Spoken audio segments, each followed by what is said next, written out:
Hey, everybody. Welcome into the back room. I'm Andy Ostroy.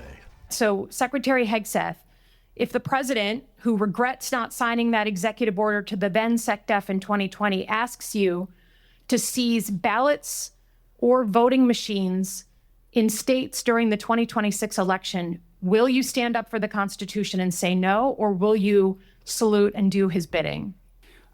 Senator, I didn't get a chance to answer the front part of your question, which, there was a lot of deferred maintenance under the Biden administration that needed to be addressed because the world was in chaos when President Trump was elected. Just address the election issue, please. Well, again, that's the most important thing. It's what's happening. It's yet another gotcha hypothetical, which is your specialty. It's not a hypothetical. I refuse to accept. You give that answer all the time. You and I have done this dance before. Get over it, okay? In 2020, he's the president, your boss, the guy you're performing for right now, told the journalists this year that he wished he signed that executive order to your predecessor. Tell the American people, will you deploy the uniformed military to our polls to collect voter rolls or machines? Are you accusing me of performing? Because you're performing for cable news right now. Dude, but just Mr. answer the Secretary, question. we have It's a hypothetical. Well, that was Michigan Senator Elissa Slotkin eviscerating Secretary of Defense Pete Hegseth at a House hearing this week. We'll get to all that in a moment. We also have Olivia Troye with us today. We'll chat with Olivia in just a while. But first, thanks for tuning in. We appreciate you listening. And we'd love to hear your comments. So email us at backroommandy@gmail.com and or post on our social media, and we'll read some feedback next time. And if you like the podcast, please rate and review and follow or subscribe, and you'll be notified every time we post a new episode. So let's talk about this Hegseth testimony, which was about Iran. And it was literally because the government, the Trump administration, wants more money for the Department of Defense, including to fight the Iran war and replenish the munitions that have been lost and build up the bases that have been attacked and destroyed. But this was quite a performance. I don't know if you guys checked it out, but he went full Bondi. The histrionics were out of control. And it just made me wonder. It's like we always talk about how these people, when they go before Congress or wherever they are, that they're performing for an audience of one. And we know who that audience is, Donald Trump. But it wasn't that long after Bondi's performance on the Hill that she got shit canned. And it just made me wonder, if Donald Trump is sitting back right now, what is he thinking? Yes, there's the defiance, there's the eye rolling, the sighing, the deflection, all the shit we know Trump loves. But he also had no information. He could not answer a single fucking question that was asked to him by the Democrats about things he should know the answers to off the top of his head. So that definitely makes him look bad. But to me, it makes Trump look bad. It's like, what kind of idiot do you have prosecuting this very unpopular war, which is now causing your fucking approval to be in the toilet at 33%? So I don't know. It'll be interesting to see what happens over the next few days. But did you guys watch any of this? I saw some clips. I would say that he was slightly less insane than Bondi because at least he didn't bring up where the stock market was at. Right. Which is maybe... it was at $50,000. Yes, it was at $50,000. But yeah, I watched... $50,000! And even she caught herself in that moment. She was like, oops, I don't think it's dollars. Yeah, I think his days are numbered, but I don't know if it's because of this performance. I just think because Trump is bored of the war at this point. He doesn't know what to do. He's it just might be flailing. It's the same situation, perhaps, as it was with Bondi, where the performance wasn't the reason for it, but it may have been the final straw. Because his performance for the past 15 months has been dreadful. There's been the whole Signalgate scandal. There's been talk of him being terminated, that Trump's not been happy with him, and is a bad reflection on the White House and the administration. So maybe, like Bondi, maybe this performance was all right, this guy's got to go. Because look, the war isn't popular. It's not popular. And it's not been over in 4 to 6 weeks, as Trump said it would. Trump has been saying it's a victory since day 2. Not only do we not know why we're there, there's no clear sense of what's happening there. It changes literally from hour to hour on Trump's Truth Social feed, and there's no end in sight. Well, wouldn't it be great if Trump used this as an excuse to change leadership and then find a way to extricate us out? Maybe the master plan. Maybe he's playing 4D chess and we don't even know it. Yeah. He is a master negotiator. Yes. Well, that's part of the problem, is that the Iranians have no reason to believe us for good reason. Of course not. And their negotiators are literally all PhDs, extremely educated, extremely bright, and they're in a room with Steve Witkoff, who's the biggest doofus you could possibly name, and Jared Kushner, who is equally doofus. The son-in-law. He's negotiating an end to a war simply because he's a son-in-law. Well, I mean, like no other administration would ever hire him to be the interlocutor in a peace negotiation. Well, the previous negotiations with Iran under Obama had, incredibly skilled people that took 2 years, including a Nobel Prize winning physicist, our Secretary of Energy. Yeah, and it was an effective deal. Here's the thing that I don't understand why not even one reporter will ever ask this of Donald Trump. So all we hear from Trump and Hegseth and all of them, the talking point is, for 47 years, we've been attacked by Iran, blah, blah, blah, blah, blah. And Donald Trump is the first president to have the balls to do anything about it. But Donald Trump was also president from 2016 to 2020. And, he did something. And other than kill the Obama deal, he did nothing. Which was incredibly destructive. You were president and you did nothing. 10 months ago, you supposedly obliterated their nuclear program, and then a few months later you had to go to war over their nuclear program. But getting back to that clip with Senator Elissa Slotkin, she asked him a very specific question. Are you going to deploy U.S. troops on Election Day to the polling sites? And his cutesy defiance is just pathetic. Pathetic. The man has none of these people, when they go into Congress, they have zero respect for the institution. They have zero respect for the Constitution. They have zero respect for the rule of law. They just sit there and they model daddy, and they think all they have to do is be sarcastic and roll their eyes and deflect or come in with Oppo research books or lie, right? They just lie. I mean, under oath means nothing to any of these people. Yeah. But this is how Pete Hegseth started his testimony on Wednesday before the House. President Trump, unlike other presidents, has had the courage to ensure Iran never gets a nuclear weapon, and he's ironclad in that. We have the best negotiator in the world driving that deal. The biggest challenge, the biggest adversary we face at this point are the reckless, feckless, and defeatist words of congressional Democrats and some Republicans 2 months in, I remind you, 2 months in to a conflict.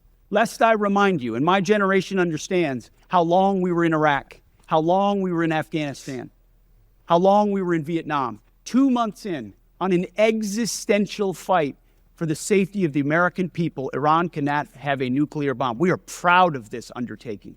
I am proud that President Trump has had the courage to do it, and I look forward to sharing more about what our troops have accomplished. What I find most disturbing about what he just said there is that he's fucking tone deaf. They're all tone deaf. It's like, yeah, dude, we get it. We know how long Iraq was. We know how long Vietnam was. And we know the cost financially and to the lives of our service people. We know all that, which is why this fucking war is wildly unpopular with the American people.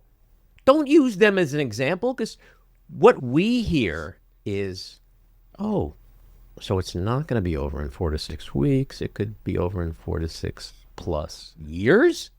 So yes, let's give him more time, because we all know how well Vietnam ended, right? We all know how Iraq ended, right? So let's let this play out for years, when we were told no more wars, no more endless wars, right?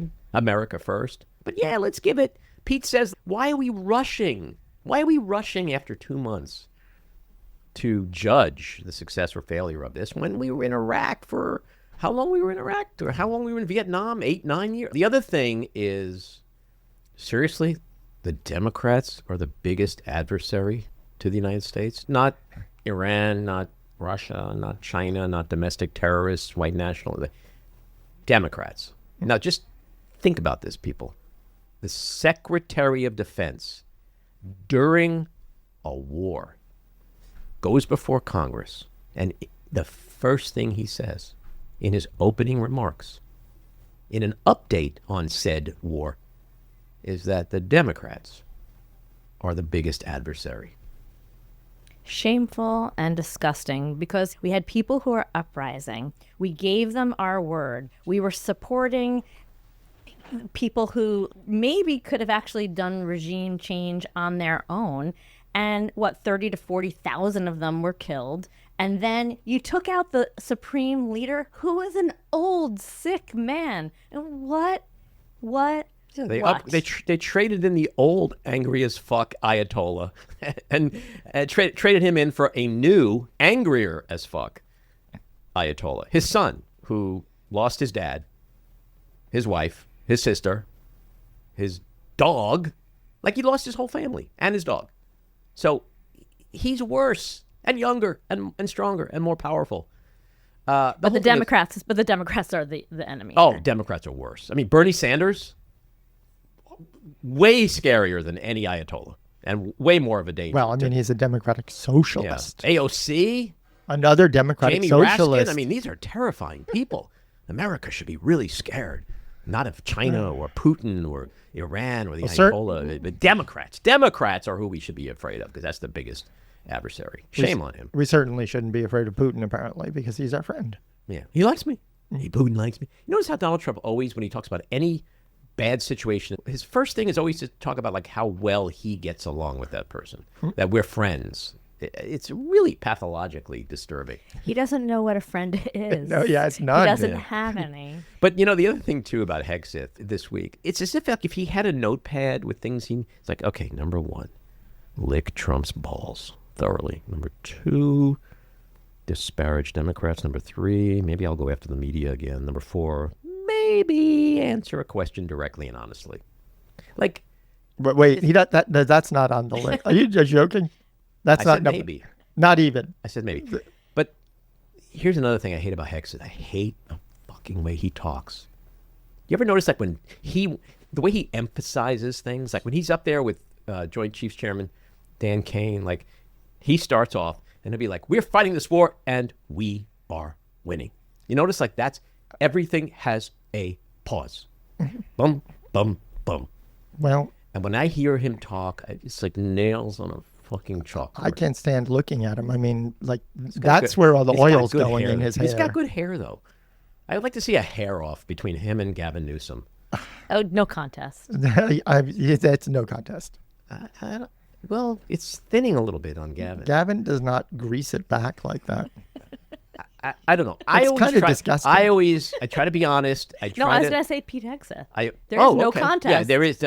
Why are you shaking your head? You say at me? a lot. I can't stand the way he styles his hair. I'm not saying I like it, but like definitely not, like, come on. Does he have more hair is what you're saying? It's just, there's like round. He's got the round factor. I don't see it. I find him repulsive. It's okay. You don't have to see it. I find him repulsive too, but I'll give the man his hair. I try to find the thing in everyone. This is like people who say RFK Jr. is sexy. I don't get it. Not. No, well, there are not. people that say it. You mean he's not? No. This is my point. I don't see it. And when he does stand up there with, I've learned and grown to really appreciate Dan Kane. And that's a serious, I'm not joking. But I also love the way he talks. There's something very soothing in the way this man talks in that monotone manner. Thank you, Senator, for asking that question. I'll respectfully. There's just something soothing about him. It brings you back to simpler times when it was about content. Oh, I think you're onto something. Content and like civility, honesty, respect. He's your ASMR. There's a reason you're on this show, Jen. I'm so glad I have a role. I think that's a great point. You mean, let's just analyze this for a second. So you think when someone in the administration gets up and just kind of speaks normally, that's appealing? It lulls us back to simpler times. That's literally brilliant. All right, so he got skewered, filleted. Like you take a piece of fucking salmon and fillet it. He got filleted by so many people. By who are some of my favorites? Jason Crow freaking filleted him. George Whitesides, Ro Khanna, like they skewered him. But I gotta say, I think my favorite was New York Congressman Pat Ryan. Stop. Based on the Stop. Reclaiming my time. because you yell doesn't make you right. Calling? Just because you yell doesn't I'm make you right. reclaiming my time on behalf of these survivors. You just said what they said is a falsehood. Telling the truth is important. And we're not going to learn from these mistakes if we pretend these mistakes didn't happen. Secretary Hegseth, those soldiers told the truth. Those soldiers are braver than you are. I commend them. They are asking for accountability. They deserve accountability. And I'm asking for the same, starting with you. And as I said a year ago, you need to resign immediately. That was just fucking epic. Epic. Stop. Stop. That's how you talk to someone who spews nothing but disingenuous, duplicitous bullshit when our nation is at war, our soldiers are getting killed, and we're spending, at best case scenario, $25 billion so Donald Trump can fucking escape his Epstein shitstorm. That's how you talk to a clown like Pete Hegseth, who, by the way, every time he's asked a question, a legitimate question about serious, important shit, his response is always, I'm not going to play any of these gotcha question games. How's that a gotcha question? You are in a hearing on Congress because you're asking for more money. And anytime a Democrat asks you to substantiate the justifications for the war, for the additional funding, et cetera, it's gotcha? How is that gotcha? I think they all look at Donald Trump. This is what I think happens. They all look at Daddy. They go, wow, he gets away with the lying and the distractions and the deflecting and the word salad and the weave and all the shit that Donald Trump does, which literally is his special sauce that no one else can do. And then they try to do it. They think they can get away with it. And they're just not good at it. And what we just heard from this exchange with Pat Ryan, with the exchange with Senator Slotkin, and all the other exchanges that took place in the House and the Senate on Wednesday and Thursday just demonstrate that these people are just full of shit. Yes, but basically it's kind of hopeless watching anyone in this cabinet. It makes you long for Donald Rumsfeld. Well, I tweeted that the other day. I said, congrats to Pete Hegseth, man. He's making this liberal long for the days of Donald Rumsfeld. At least he had some good slogans. He did. Known knowns, known unknowns, unknown knowns. Fight the war with the army you have, not the army you want. All right, let's move on very quickly. James Comey, former FBI director, got indicted again, this time on the formation of seashells. Mm-hmm. He was walking along a beach, and he came across the formation of seashells that spelled out 8647. Now, I'm terrified. Wait, I thought you just scared me. Yeah, and he posted it. And as anyone who has ever worked in the food industry, in a restaurant, 86 often means the chicken, or out of the chicken parm. Mm-hmm. Okay? Well, he's been indicted for making a threat against the President of the United States, for also doing it across state lines, interstate, whatever, very serious crime. But we're not going to talk anymore about the other indictment, which just fell by the wayside, the one over lying to Congress. Lying to Congress under oath. So now there's this one. And if this one fails, there'll be something he spit on the sidewalk. So Trump is never going to let this go. But it's kind of fascinating because we all know he's going to end up humiliated again, right? There's no way this is going anywhere. So it'll be interesting to see how long it takes for Comey to walk on that one, too.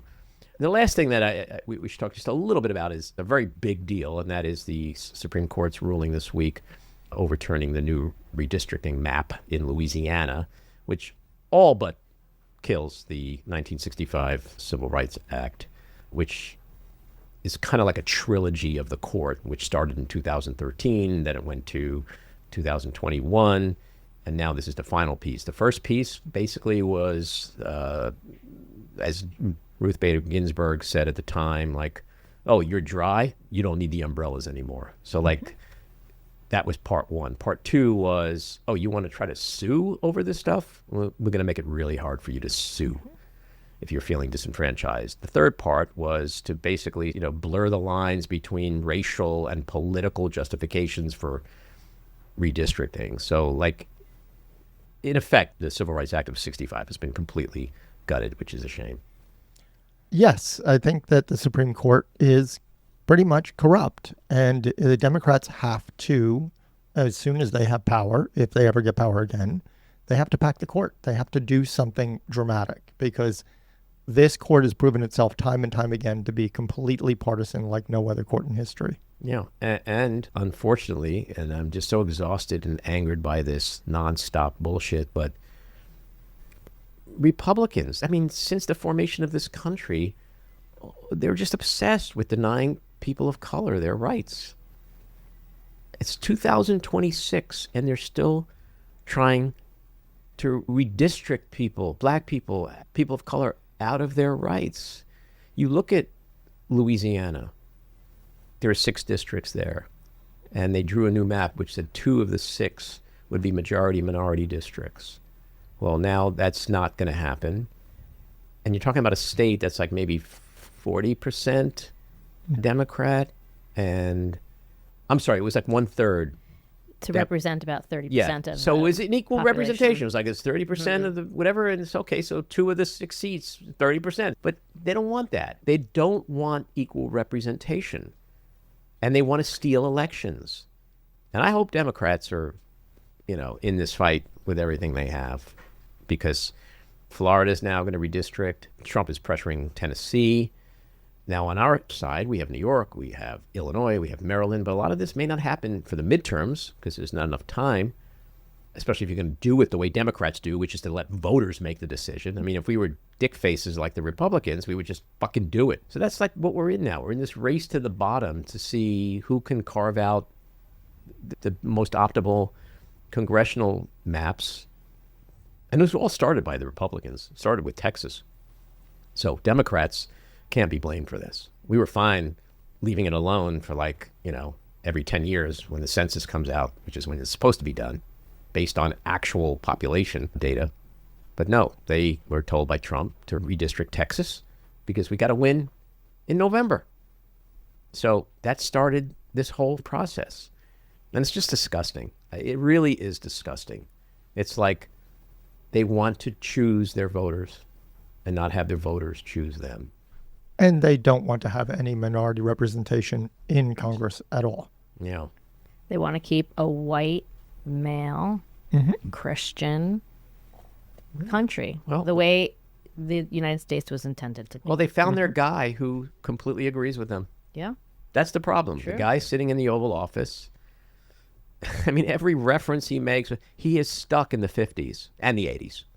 But with the stuff you just mentioned, he's stuck in the 50s. They're all stuck in the 50s. They want to go back to the days where white men dominated everything. And they just can't accept the progress this country has made racially, I mean, there's a good third of the country who agrees with this ruling. Yes. They're okay with it. But they're also okay with people getting shot in the face in Minnesota. True. And kids being caged. And they're also good with, let's wipe out the entire civilization of Iran. They're good with everything. Because, as the man said 11 years ago, he could shoot somebody on Fifth Avenue and not lose support. Well, we're now realizing that he's losing support. But he's not losing all of his support. Now, some of them are angry and have left him because they feel betrayed. Not only on the economy and inflation and grocery prices and gas prices, which just hit $4.30 a gallon, and they were under $3 2 months ago, but also because of the war, America First, no more wars, all that bullshit. Epstein, where are the prosecutions for Epstein? So he's lost a good chunk of his base. He's lost young people / Gen Z. He's lost Hispanics. He's lost independents. But there's part of that base that'll just never, it doesn't matter. He can come and steal their children and be like, oh, that's America First. So anyway, it's going to be really interesting to see where this redistricting thing goes between now and November. And then it's going to be butt ugly, I think, between November and 2028. Definitely. All right, let's get to our winners and losers. My winner, Jerome Powell, who will remain a governor at the Federal Reserve after his term as chair ends as a bid to keep the central bank's independence from the Trump administration.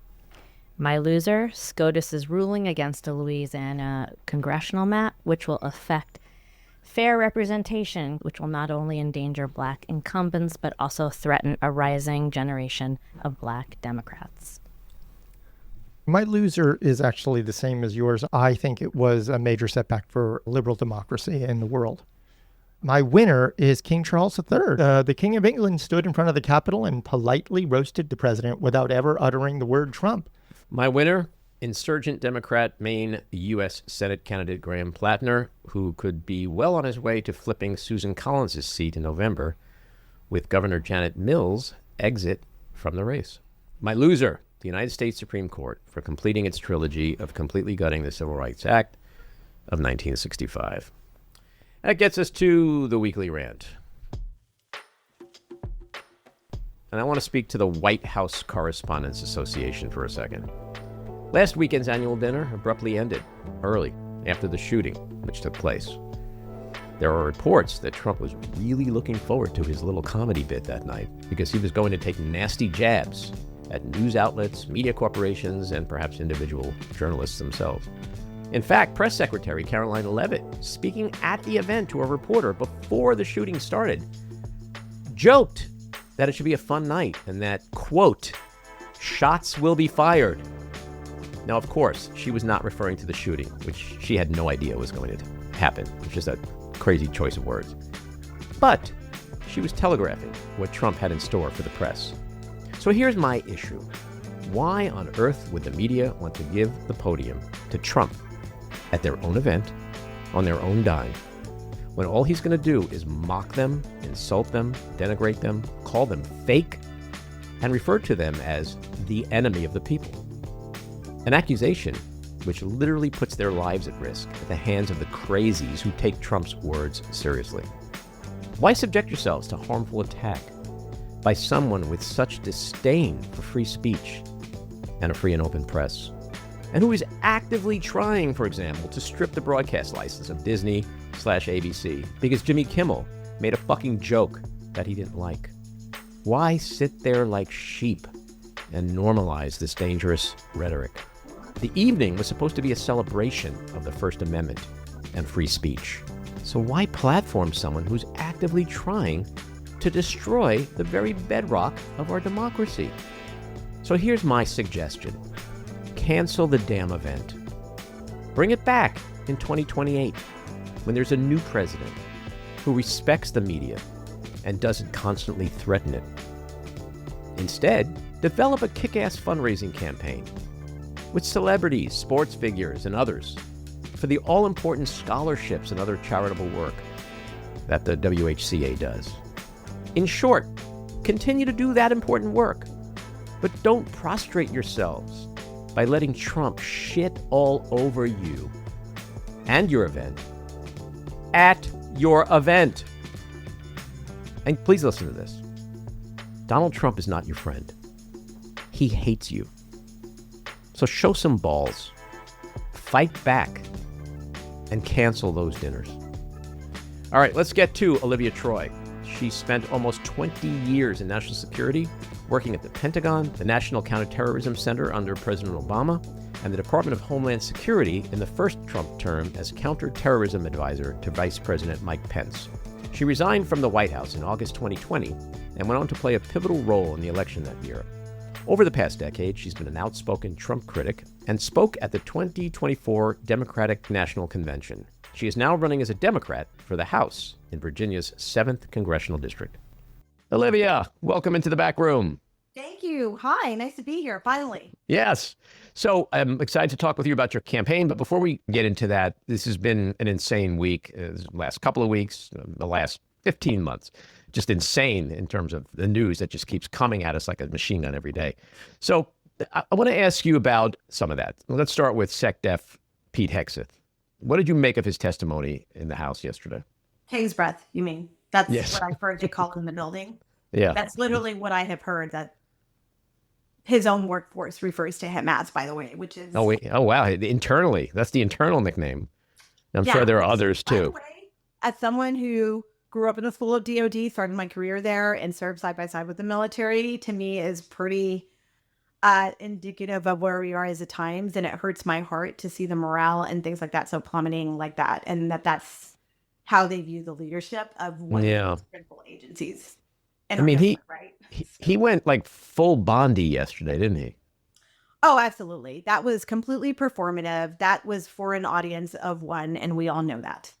He was, performing for his commander-in-chief sitting in the Oval Office. And I think what we saw there, first of all, I mean, what is it? $25 billion being spent on this war that's completely unjustified. And it's just sort of like, for him, it's just nonchalant, everyday business. And it's pretty horrid when we think about what they're doing in terms of what they're doing for policies here domestically and how much money we're spending on this effort.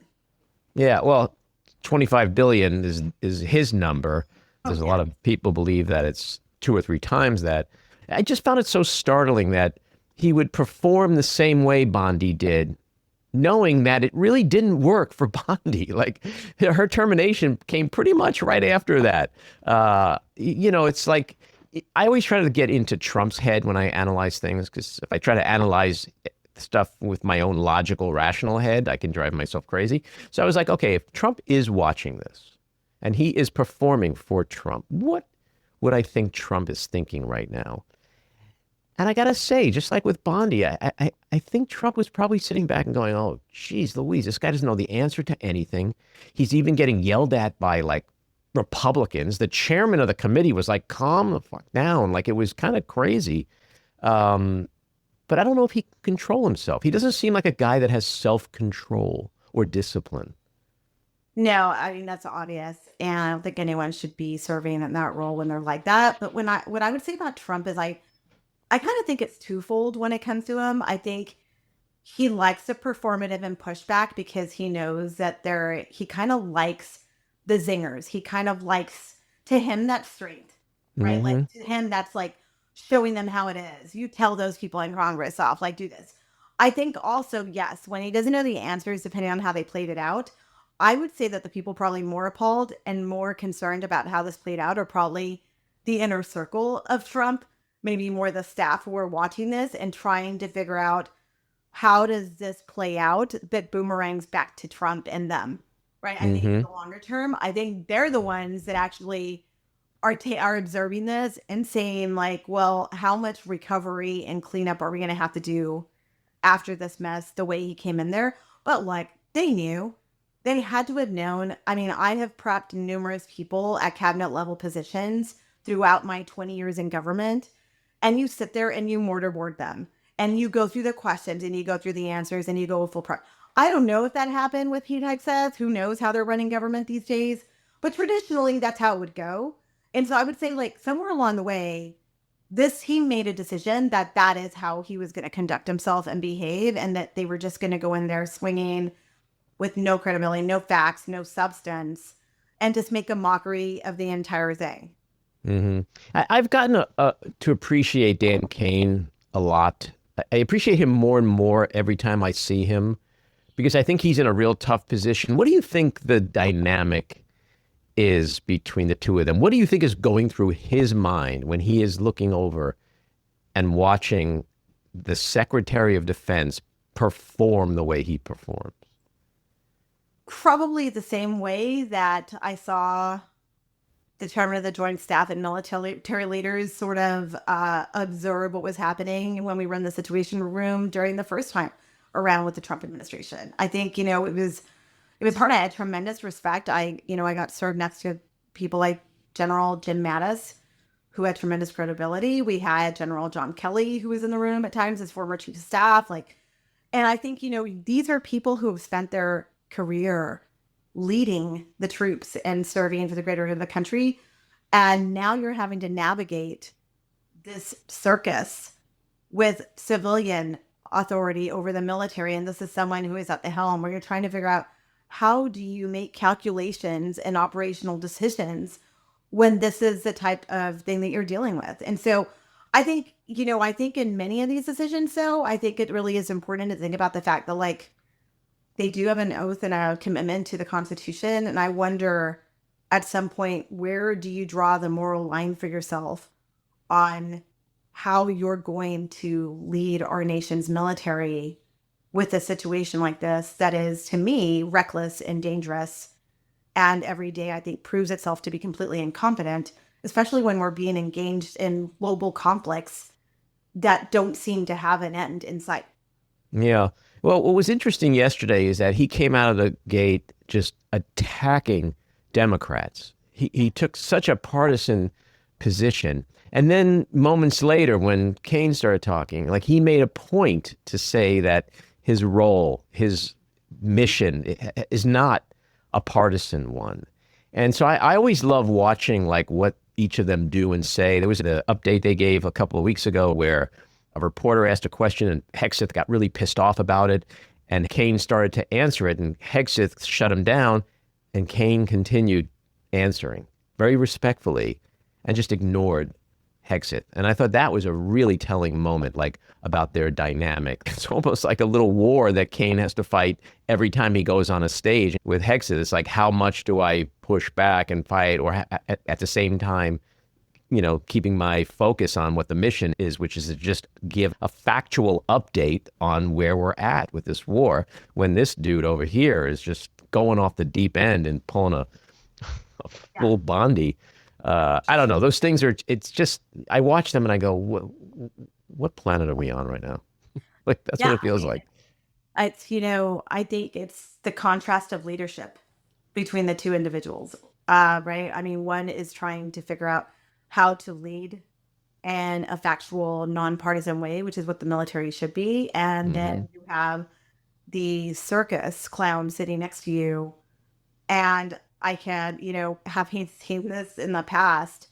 It's hard. And look, I credit to the general for just remaining serious in his tone and just trying to do a briefing to Congress in the right tone and manner, and just trying to get through it when you know that the person next to you is just going to engage in full partisanship devoid of any real substance behind it.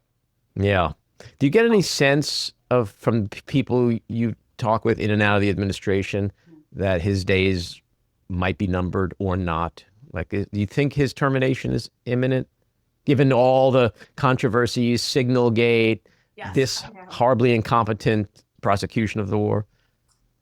You know, it's hard to tell because, I mean, you would have thought that the recklessness that they exhibited back at Signalgate was it. I mean, that was sign number one of how unfit many of these people are, and nothing happened. I think the question here, when I look at who is left in the cabinet, is a question of, like, is it Kash Patel that goes, or is it him? Which one is going to go first? Yes, that's a toss-up. Right? I mean, that's the question. Like, and I think for this administration, when you are, you know, looking at this cabinet of people that you chose based on loyalty and willingness to enable you in every possible way with no pushback, I think the question is, how many people can you lose at once in these roles, and how are you going to navigate that?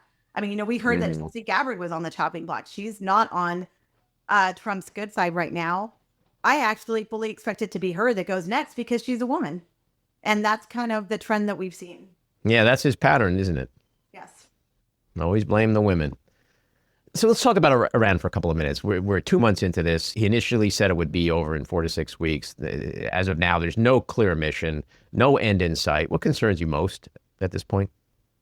I just think there are a number of things, Andy, when I look at this. I mean, first of all, the loss of innocent lives and military service members, and how does this continue to impact populations that are caught in the crossfire. I think when there's no end in sight like this, I think that's the first thing I go to is, how is this impacting here on the homeland in terms of our national security here domestically too? When people overseas are watching this war, I think it's prime ground for people to get radicalized and for people to grow this anti-American sentiment. And that's kind of where I sometimes sit and reflect and say, we haven't begun to see what this is going to look like going forward in terms of how that will permeate here domestically in terms of attacks on the homeland. We've started to see it a little bit, but that's kind of one of the things that I always think about. And the second thing is obviously the Strait of Hormuz. Every leader, that's the first thing that they're told and briefed on, that should you engage on this? This has been a known thing. and also just the damage and harm that it does to the economy that, by the way, will impact us here domestically. And I think we haven't even begun to see what the legacy of this entire scenario will lead to when it does come to our grocery prices. I wrote an article a while back about, fertilizer, because no one was really talking about it at the time. Right. And the impact Killing of the farmers. Yeah, and that's a big deal. And by the way, that was, crop season planting happening. And so what are we going to see in the next few months? And, But maybe what we'll see is like what he did the first term is like a bailout of farmers. And, once again, he's the arsonist who puts out his own fire and claims to be a hero with our taxpayer dollars. Yeah, and that is the thing, right? I mean, it's taxpayer dollars that are funding this thing. And for me, as someone who is really concerned, because I see people here, communities around me, families, even in my own family, when people are worried about how they're going to pay for healthcare and they're trying to figure out how they're going to make ends meet with everything that's happened with Republican legislation. And I'm sitting here going, but yet this war that we got ourselves into, we're sending so much money for a thing that just, for what? Who's benefiting? It's not benefiting our security. And the intelligence and national security community, I still haven't seen a coherent case for why we did this, right? There has been no justification. Absolutely not.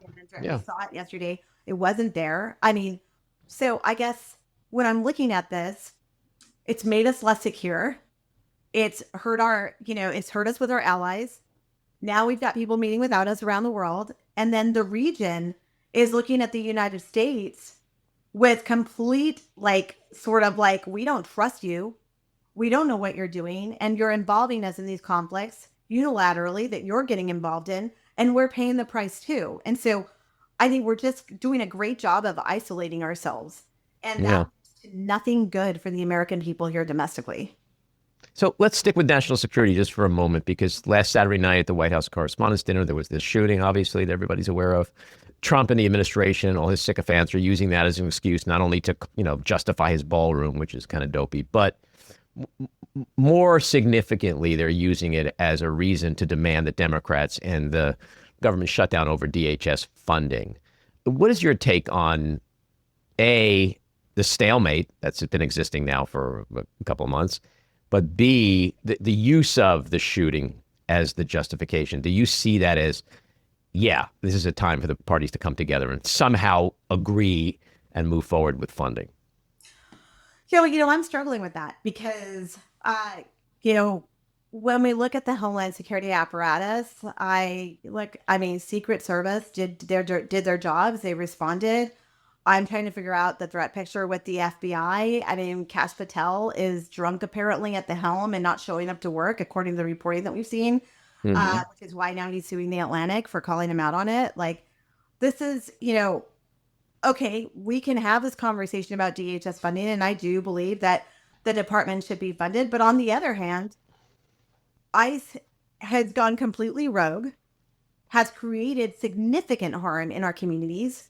And not only that, has eroded trust with law enforcement because they've made the job of local and state law enforcement that much harder with the tensions that they've created in these communities, which, by the way, just makes everything just much less safe. And so I think we need to be doing a full review of ICE. And so I think the Democrats have to fight with every lever that they can, and they have to stand their ground. Republicans are so effective at doing this, though. They're really effective at manipulating messaging and narratives for their convenience to navigate things when they're in the wrong. That is their bread and butter. That is where they actually row together and succeed. Unfortunately, they have that mechanism down. And so I think right now, the optics, yes, it's easier for them to message and say, this is all part of repercussions because DHS isn't funded. Well, no. Because the FBI is funded. They track homeland threats too. And Secret Service, they were there. They were securing the property. There are debates on whether they did it, how it should be done going forward. What's a better way to improve the security parameter? These are all conversations that people should have. But on the other hand, I don't, looking at the DHS mission and the overreach there and what's going on in that department, I think we have a full right to say, no, We want to have a full analysis of this. We're going to hold our ground. And yeah, look, we'll take a view. We'll review what measures are significant right now for these kinds of events and what's being funded, and to make sure that people can have these events safely and the homeland is secure. But that doesn't mean that we allow them to use this so they can get back to funding these ICE operations and all these things where we're losing American citizens in plain daylight who are being shot and murdered. I mean, let's call it what it is. We're just exercising their First Amendment rights, which are under attack every single day under this administration. Yeah, I couldn't agree more. And this is actually a good segue into your campaign, because you're right. Republicans typically have been great at messaging. Democrats have not been great at messaging. You're now jumping into the fray to take on Republicans if you get past the primary in August. You're running in Virginia's 7th district, where a redistricting map was just approved by voters, but it's been challenged in court by Republicans, been invalidated, then upheld, and now sits with the state Supreme Court, I believe. How do you expect this to ultimately be resolved? Like, I think the people showed their voices. They showed up in strength and voted for it. So I am hopeful that the court will respect the will of the people. I think that they will stay the course on it. But on the other hand, Andy, I mean, I've learned to expect the unexpected in some ways. So, I mean, I don't take anything for granted these days, because for me, nothing is guaranteed. And so, I hope that they will rule soon, because obviously it does make it complicated when, I think there's still some confusion on people who are watching this, and they're like, well, what district is this? Is this district real? A lot of the questions I get are you running against Vindman, who represents District 7? And I'm like, no, it's a different district. It's right. A new district. It's an open seat, right? There's no incumbent in it. And so I'm looking forward to just getting this completely done, and so we can move past it, so we can continue to run a solid campaign, and I can continue to reach voters. But, I remain positive, and I hope that, I think it will hold. But, like I said, I mean, I go in this with open eyes, because we know that this has been a challenge ongoing, and every day we're surprised by things. So we navigate it as it comes. Yeah. Well, you've had a long career in national security and counterterrorism inside the White House. Why have you decided now to run for Congress? Was there a specific moment or a catalyst that compelled you to run?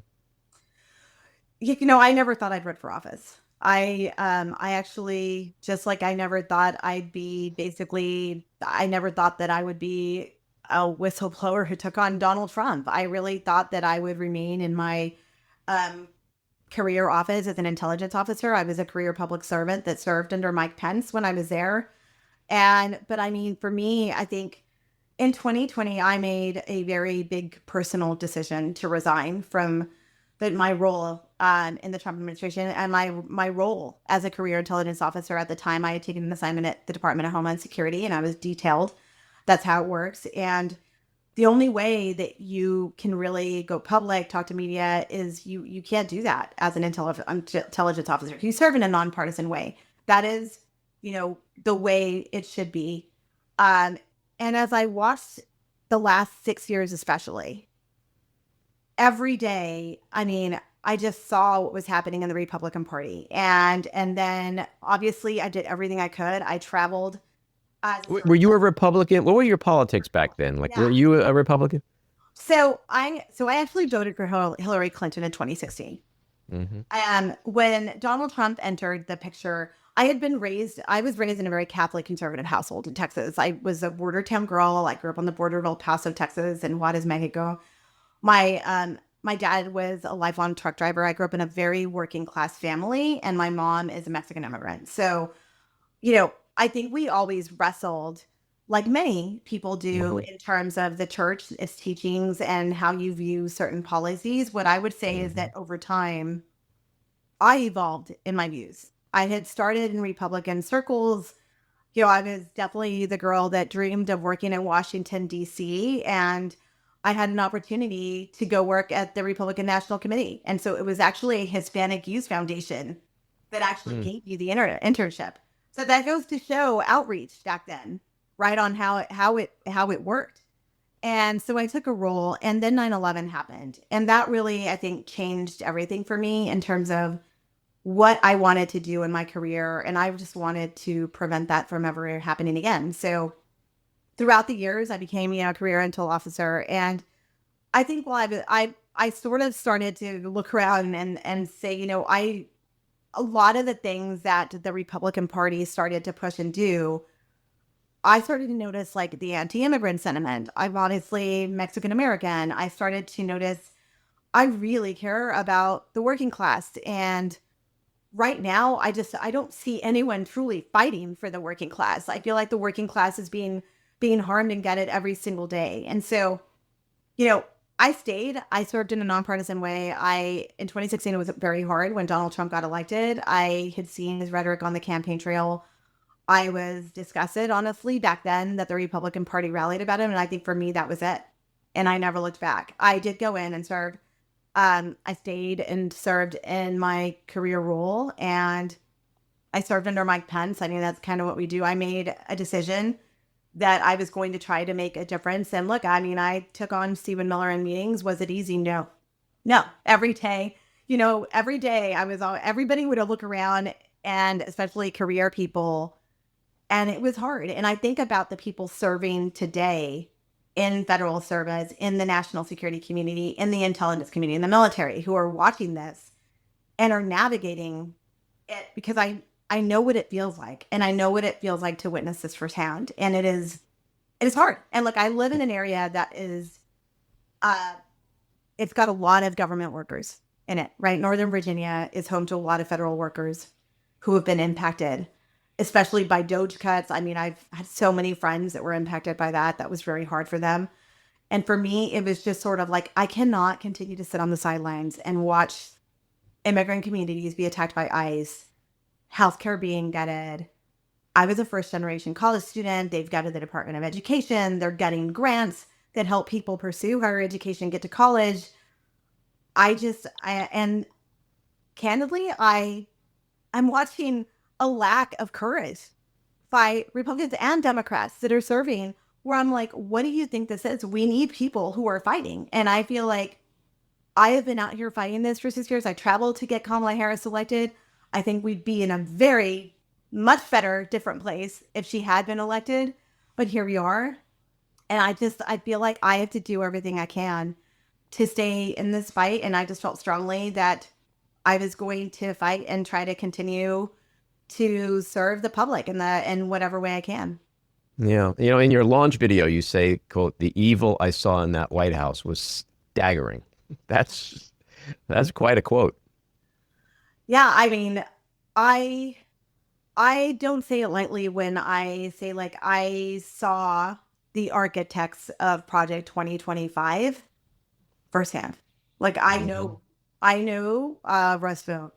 I saw the way he views extremism. I do believe that he has very Christian nationalism views on how he views the role of the family, the role of women. As does Hegseth. Absolutely. This is one big machine here that has found its home in Donald Trump. And yeah. I think, when I had arguments with Stephen Miller, back then, though, there were credible voices in the room, people who were professionals in the way that they saw the world and the things that we were working on, who were taking stands and fighting this. And Stephen Miller was sort of left in his back cave in the corner and sometimes be told, okay, thanks for that. He was already ugly then. Let me be clear. Like, he was berating people in cabinet meetings. I literally would sit there and be like, who does this person think he is? He's talking down to longtime decorated military generals that have served this country for years and other cabinet officials. But back then, he didn't have the power that he has today. And that's what I always think about. He has completely been emboldened because he is back in power. People like Russ Vogt and him are the ones running the machine. And so when I look at them, I want accountability for what they're doing. I think we need to hold these people accountable going forward. And I think that is where I'm just so upset to watch them use and abuse the system and the power and the judicial system. Look, I've been sued by these people. We're now has sued me. They've come after me. He just appealed it, by the way. This is the third time that I'm going to go through this where he appealed it, even though it was dismissed with prejudice. We are well aware that Kash Patel is part of the funding for this lawsuit. And it's the same lawyers suing me that are suing the Atlantic for Kash Patel. So this is all one big machine that goes after people. And I think when I see that and the lawfare and I see the reckless policies, I think like this damage is going to continue every single day. And we just have to continue to push back in every way that we can.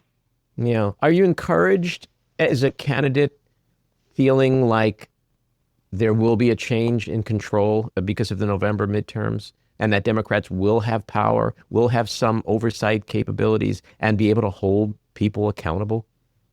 I am hopeful. I am hopeful given the turnout that we had here in the referendum in Virginia. I think that was a big sign. I think we're seeing this across the country in some of the races on how people are showing up. I mean, I think people want fighters.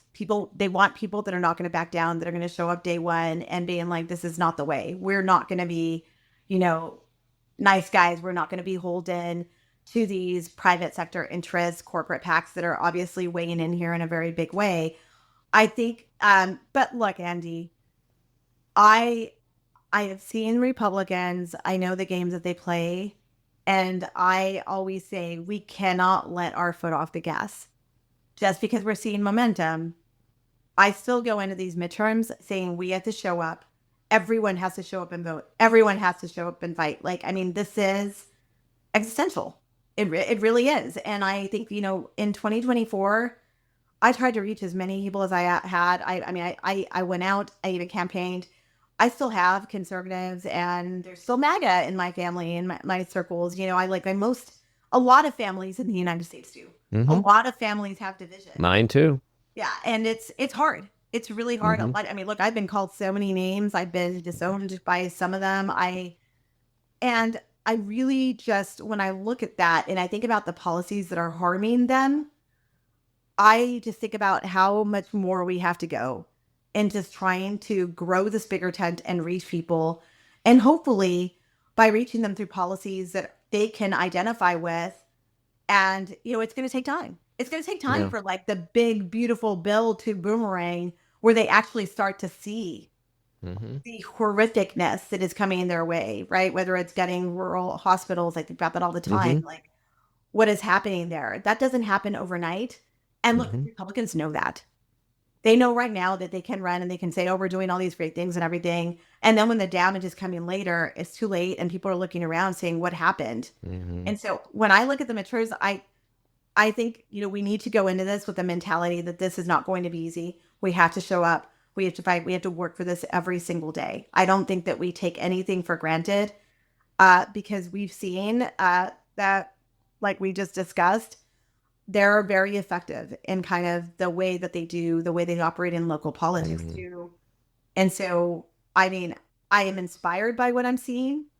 And I hope that people are feeling supported and feeling like they individually as Americans and citizens and people who are out there on the streets and everyone having their voices heard. I think Minnesota was inspiring where communities came together and stood by each other. But I think we have to stay that way and we have to stay united through the midterms in order to get through this. And the flip side to what you're saying is the truth is gas and oil prices are now at the highest levels in 4 years. Yes. New inflation numbers came out today. Inflation is at the highest level since November 2023. Trump has broken his no wars / America first promise. One would think that for candidates like you, that this should be a cakewalk, right?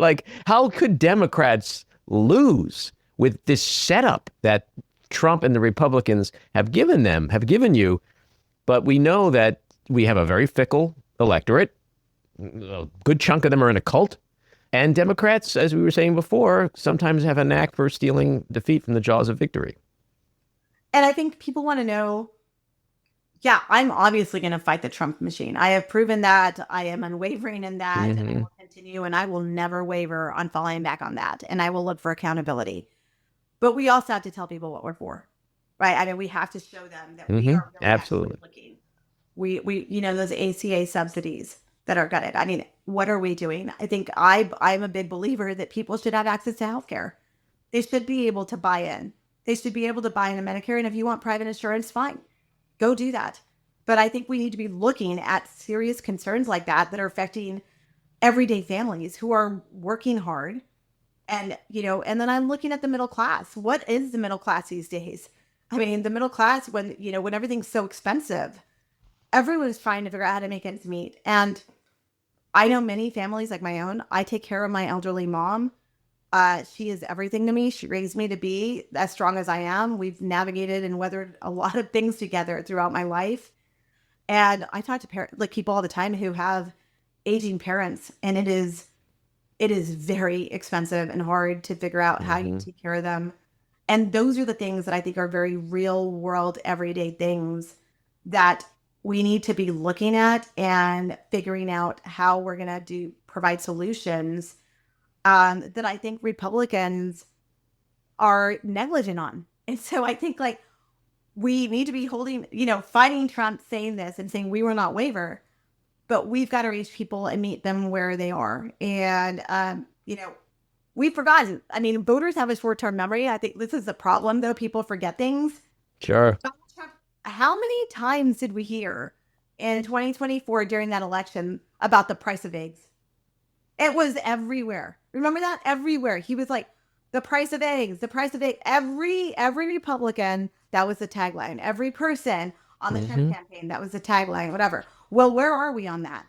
Because the price of eggs is still really darn high. I mean, everything. It was all a lie. Everything he promised is a lie. He's betrayed his base on everything, which is why I was saying, it feels like it should be easy, but often it's not, I mean, it's the hypocrisy, the blasphemy is never ending. No, and nor are the lies. And if folks want to learn more about your campaign and fork over a little cash, where do they go? You can visit my website. It's oliviatroye.com. I'm up against a lot of established political machines, and it's going to be an expensive and hard race. This is what it is in politics these days, right? Nothing is easy, but I am going to work really hard every single day, and I hope that people will follow me on this journey. Mm-hmm. Well, Olivia, thanks for coming on. Good luck with the campaign, and come back and chat with us again. Thank you, Andy. Thanks for having me on. This episode was produced and edited by me, Andy Ostroy. It was co-produced by Maddie Rosenberg and Jen Hammoud for Radio Free Rhinecliff, with additional editing by Maddie Rosenberg, music by Andrew Hollander, and graphic design by Cricket Langell. And with a special thanks to our sponsor, The Epicurean. Again, thanks for listening. Please rate and review wherever you get your podcasts, and subscribe to the Backroom with Andy Ostroy YouTube channel, where you can watch full videos of our interviews. See you next time.